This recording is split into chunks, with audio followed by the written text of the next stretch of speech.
जातो मंदिरात, कारण की आज सकाळपासून संध्याकाळपर्यंत मंदिरातच आहे.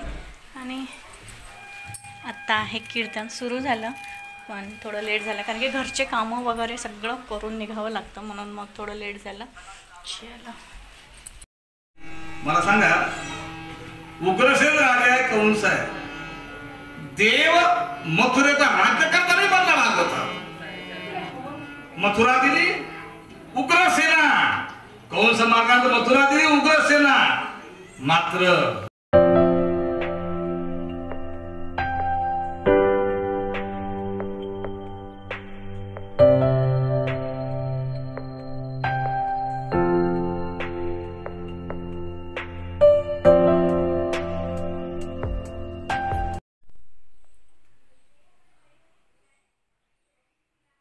हॅलो फ्रेंड्स, श्री शिवाय नमस्तुभ्यम. आजचा आहे तिसरा गुरुवार. 2 गुरुवार झाले, आजचा तिसरा गुरुवार आहे. आणि संध्याकाळी स्वयंपाक करायचा आहे मुलांसाठी. आता वरण भात छान बनवून देते. आणि आपल्याला तर फराळाचं म्हणजे फळ आहार म्हणजे फळं खायचे आहेत. तर केळं आहे, जांब आहे. मुलांसाठी सगळ्यात आधी कुकर लावून घेते आणि नंतर मग संध्याकाळच्या स्वयंपाकाची तयारी दुपारी करायची आहे. चलो, आधी खिचडी किंवा वरण भात खायचा नाही आहे, तर दाल खिचडी त्याला बनवून पाहिजे होती. त्यासाठी मी बघा काय केलं, स्पेशल डाळीचा कुकर लावून घेतला. झाल्या त्याला शिट्ट्या 2-3. डाळ बंद करते. आणि हे बघा, हे मी बासमती तांदूळ भिजत घालून ठेवले. तर तांदूळ वेगळे शिजवायचे आहे. त्यासाठी बघा मी जिरं, 2-3 लवंग आणि मिरे 3. तर हे पाणी उकळायला घातलं. त्यामध्ये तांदूळ, मीठ पण टाकलं मी, बघा लवंग पण टाकली. तर याला रंग छान पिवळा येईल. आता हे तांदूळ उकळू देते आणि हे झारून घेणार आहे. बघा डाळ पण बंद केली मी आणि इकडे भात पण झाला. वाव. तर आता हे बंद करते आणि गाळून घेते.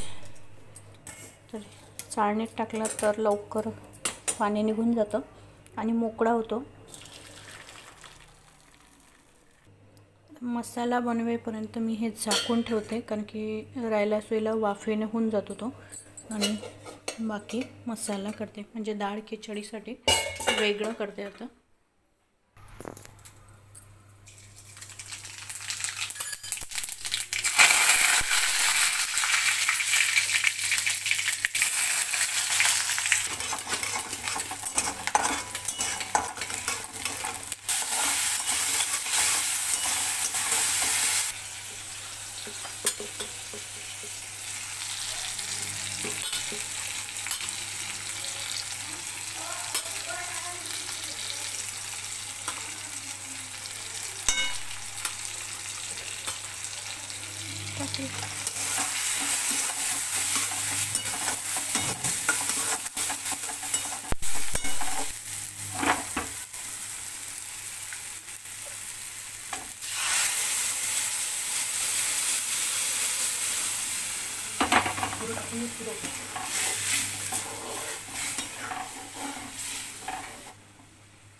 वाव, बघा परफेक्ट दाल खिचडी झाली.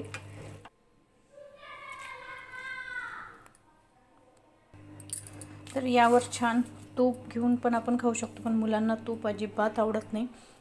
तर ही परफेक्ट झालेली आहे. फराळामध्ये जाम खाते, केळं आहे, पूजा झाली, शेल जाम.